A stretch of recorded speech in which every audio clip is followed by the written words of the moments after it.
నాన్నగారు మీకు వ్యక్తిగతంగానే ఎందుకంటే ఇప్పుడు పార్టీ నుంచి మీరు యాక్టివ్ పాలిటిక్స్ నుంచి బయటకొచ్చి మీరు కంట్రోల్ కమిషన్ చైర్మన్‌గా ఉన్నారు. 75 సంవత్సరాలు. ఇలాంటి ఎప్పుడు మన ఇంట్లో ఒక తోడు ఇదంతా ఎందుకంటే మీరు లైఫ్ అంతా జీవితం అంతా ఉద్యమాల్లోనే నడిపారు. ఎక్కడ బయటున్నారు. వసుమతి గారు లేని లోటు.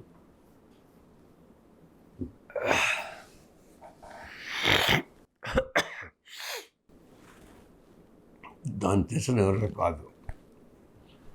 దాన్ని తెలిసిన ఎవరిలో కాదు. ఎందుకన్నామాట సరే అందరికీ దాంపత్య జీవితాలు ఉంటాయి. ఆమె కమ్యూనిస్టు ఫ్యామిలీ కాదు. వాళ్ళ బ్యాక్గ్రౌండ్ కూడా కమ్యూనిస్ట్ ఫ్యామిలీ కాదు. చదువుకున్నప్పుడు తిరుపతిలో నాకు పరిచయం పెళ్లి చేసుకున్నాను తప్ప లేదు. అయినాక మమేకమై కలిసి చేసింది. ఆ ఉద్యోగం చేస్తూ కుటుంబం పోషణతో ఆమె చూసుకుంది. పిల్లలు చివరి తమాషా అంటే కూడా నమ్మరు. ఆమె ప్రెగ్నెంట్గా ఉంది.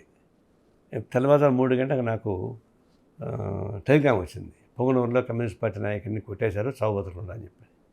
అప్పుడు ఫోన్లు లేవు కదా, టెలిగ్రామ్. నేను బయలుదేరుతున్నా 4 గంటలకి. నాకు కొంచెం అనీజీగా ఉందని చెప్పింది. అంటే డాక్టర్ దగ్గరికి పో అని ఏడిపోయా. సో ఉదయం 8-9 గంటలకి ఒక డాక్టర్ ఎదురింటి ఆయన చూసి ముఖం చూడగానే పో హాస్పిటల్కి పో ఏంటి అంటే డెలివరీ స్టేజ్ వచ్చిందని. ఓకే. ఈయన బ్యాంకుకి పోయి సంతకం పెట్టి హాస్పిటల్కి పోయింది. వాళ్ళు పడుకోబెట్టేశారు. డెలివరీ అయిపోయింది. నేను 3 days టెన్షన్, రోజు కొట్లాట్లు గొడవలు టెన్షన్. అది దాదాపు 100 కిలోమీటర్ల దూరం.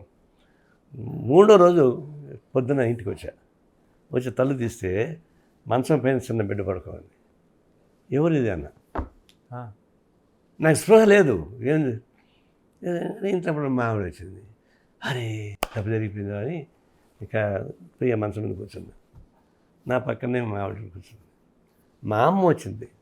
సిగ్గులేదా నీకు, ఇది ఎవరు అడుగుతుంటే ఆవిడ పక్కన కూర్చొని మాట్లాడతాను నువ్వు అని కోడలను పట్టుకుని చెడామని తిట్టింది. అంటే అప్పుడు కూడా నువ్వు ఎందుకు ఇట్లా చేసావు అనలేదు. మిమ్మల్ని డిస్టర్బ్ చేయకూడదు. వచ్చాకైనా కొంచెం బాధ ఉంటుంది కదా, బాధపడలేదు. మా అమ్మ తిడుతుంది కానీ మా ఆవిడ వల్ల ఆ విధంగా మమ్మల్ని పోషించింది ఇది పిల్లంతా కూడా. అందువల్ల తర్వాత కమ్యూనిస్టు ఆడేమో పార్టీ బలహీనంగా ఉంది కాబట్టి జనం అంతా వస్తే మా పార్టీ ఇంటికి వచ్చేవాడు. అటు పార్టీ అవసరంలో బంధువుల్ని బయట వాళ్ళని అందరినీ సమంగా చూసుకునేటువంటి ఎగ్జాంపులరీ గృహిణి.